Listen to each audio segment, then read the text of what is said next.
So, question for you Yes. is, who do you consider the network that can help you either find your next job, find the next connection, help you grow, help you kind of excel in what's next for you? How to identify the right people in my network to help me? I first looked to people I admired, honestly, because I felt like when I reached out to them, what I admired them for was going to be the way that they would respond to me. And Mm, maybe there would be advice or questions in there that would actually help me with my process. I didn't spend time on anyone that I thought was just going to sugarcoat or yeah, be really nice to me. I'm enough people that are really nice to me, right? I'm in the C-suite, that it happens. So that's where I started, was reaching out to people that I really admired. And then my next step was to look to people who had gone through something similar because I felt like they would be willing and able to work with me because they knew how important it was what I was doing. yeah, kind of like you were the younger version of them, the Yes. less experienced of them. Kind of like, what advice would you give your younger selves type Yes. situation? Yes, or even what went well for them, what didn't go well. And of course, that doesn't mean that that's your roadmap. That doesn't mean it will be what goes perfectly or not perfectly for you, but it's certainly helpful to hear other experiences versus completely and total. I'm going to say starting from scratch. I was going to say reinventing the wheel, but I'll go with starting from scratch. We'll stay on brand. And I think that's important because you can learn from other people's experiences, even if they are vastly different from yours. Are you looking for people? You mentioned admire, but are you looking for people in your field or different fields? Different fields, because you never know who knows someone in your field. You really don't know who is connected to whom until you ask, which I think is really interesting. Like our backgrounds are nothing alike, but we take so much from each other and give so much to each other. And like we never would have met if either one of us had wanted to stay in our fields. And so that's just like a real life example of of and I think that branching out too gives you perspective beyond the status quo that's in your field that we all get sucked into a little bit. So it gives you ideas, ability to think outside the box and different perspective, which I think is healthy for anything, search or not search. Hmm. So you start with people you admire. Is Mhm. there a certain role that you're always including in your kind of advisors? So I have a 3-person board of advisors. Hmm, I would say you can two of name them them. have, Wow, I would say great. two of them have no clue. Uh, and I'm a very positive person. I always look at the positive side of things. There's one person, she is specifically on my board of advisors, and she does not know this because she's the most negative human being I've ever encountered in the workplace in my life. And so I like to put things in front of her because she's going to To tell you rain the worst. all over my parade. And that's helpful for me because maybe I haven't thought of something from the perspective that she's going to bring. And Mm, potentially it is something I need to tackle before I go out there in the world with positivity and sunshine. Maybe I need to think a little bit more like Eeyore. And so I talked to her last week. It was a really draining conversation. But I did come back down here to my desk in my office and think about a few things that she said. I actually changed one of the things I was about to do. So it is really helpful. So that is one person, my board of advisors. She's super negative. Another person who's recently joined my board of advisors is over 20 years younger than I am. So member of Gen Z, but has helped me from the perspective of I agree and believe that the world is going to change based on the way that they look at things and the way that they process information. That will happen while you and I are still working. That will happen certainly in our lifetime. not only do we need to start to look at things, or at least appreciate the way that they are looking at things, but also to understand how to hire them, how to keep them engaged, how to make sure that the platforms that we're so used to, they don't support them. We already know that. Look at the education system, right? So just thinking about things differently. How do we now package services for them? They're incredibly entrepreneurial, solopreneur or dualpreneur. If you're a membership organization, right? If you're selling any kind of product, it needs to look different for them when they start their own businesses. And I think understanding that and being aware of that and not wanting to churn out the same recipe is incredibly helpful. So she's a new person in my life, and I have taken a ton of consideration from her. The last person who's on my board of directors, she does know she's on my board of directors. She's one of my closest friends, and she's a digital marketing person. So very much about the brand and very creative. I'm not the most creative person. So they all bring something different to me. They're nothing like That's me. kind of missing in your tool set. Mm-hmm. So a compliment to what I enjoy and what I'm good at. They all bring a different piece of it, and I appreciate them tremendously. One of them I talk to weekly. One of them I probably talk to twice a month, and the other ones, the negative one, I really only talk to when I have something major going on that I You need can her to only shoot accept holes so in. much. Yeah, I can only take so much of that. Yes. So that is my personal board of directors, vastly different. None of them know each other.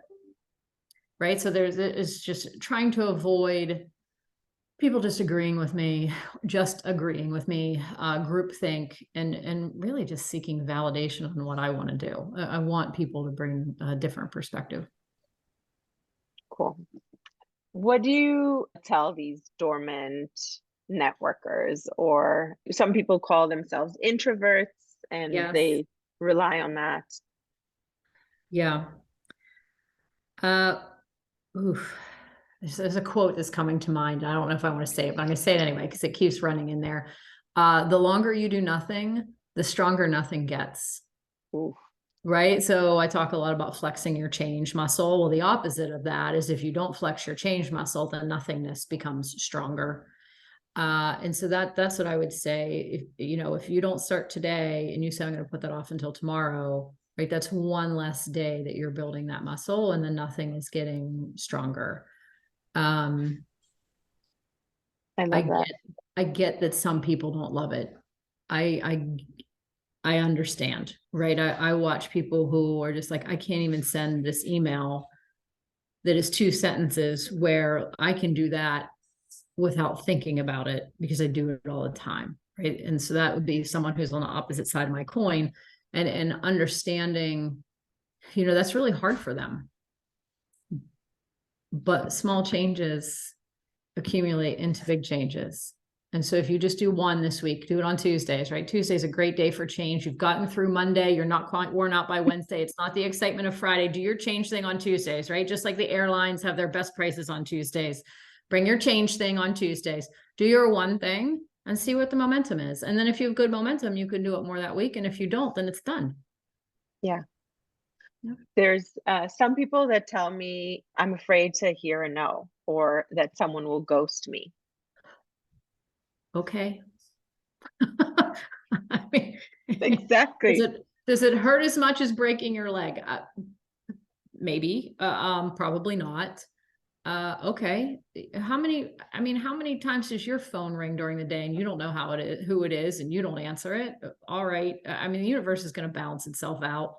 The people who don't respond, they probably weren't going to help you anyway.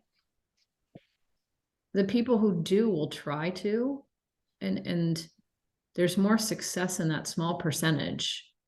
I'm a big fan of sports stats. Yeah, I noticed. So sports stats, let's go with Major League Baseball.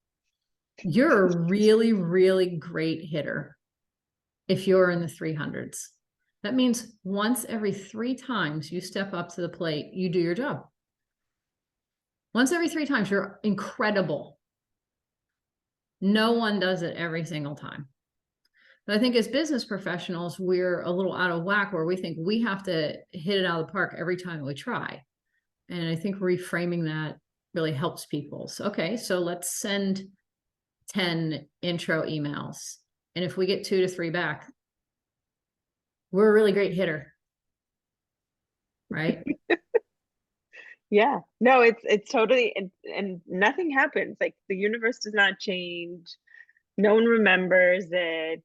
Hopefully it's like I can say from my experience, I wrote to like a lot of people asking them to write reviews for my book. And Mhm. many people's reaction was absolutely yes, I'll do it. And other people ignored me. To tell you the truth, I don't remember those that I wrote and ignored me. I Yeah. don't. I remember those who did, and I'm grateful, and they're such a big part of my success. And I feel that they feel also that they're part of my success. Like they say, because of me, she's done well. But I don't think that both of us, both sides, the one that didn't respond or me, Mhm. we can remember Yeah. And what you aren't happened. going to remember. Right. And now I'm sitting here thinking, did Oz ask me to do that? Did I do it? I don't remember. Joke.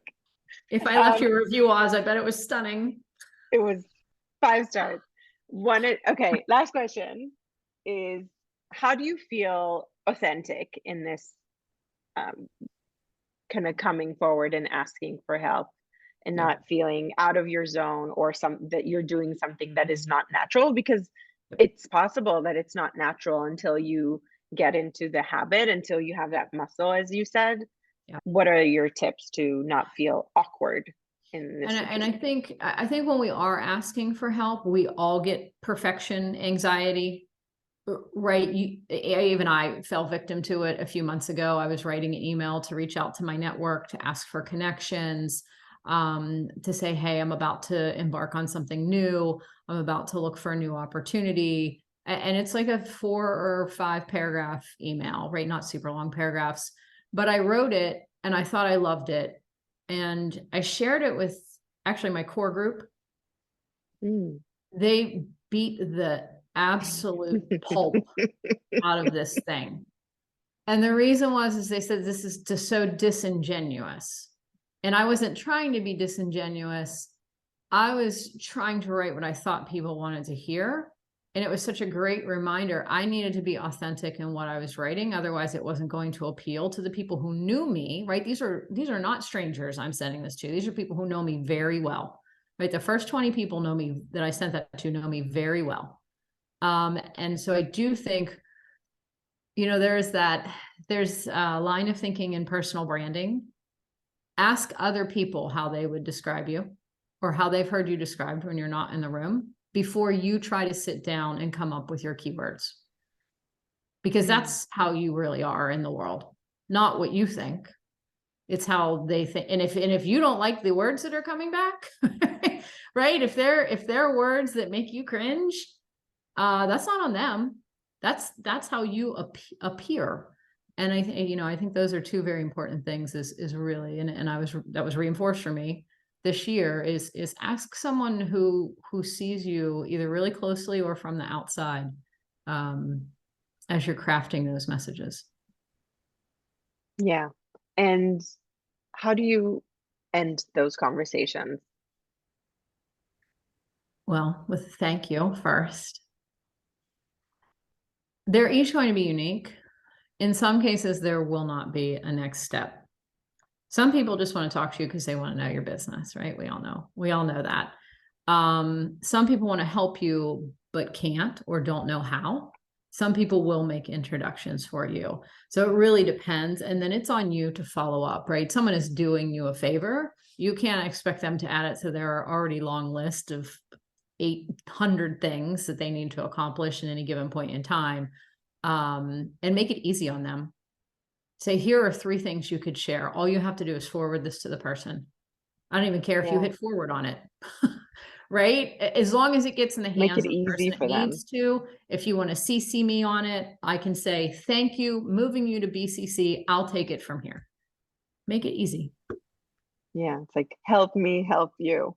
Yes. Help me, help me, help you. Yeah, it's not, never gets old, that scene. Mm-hmm. Yep. Cool. Thank you. You're so I'm gonna welcome, Oz.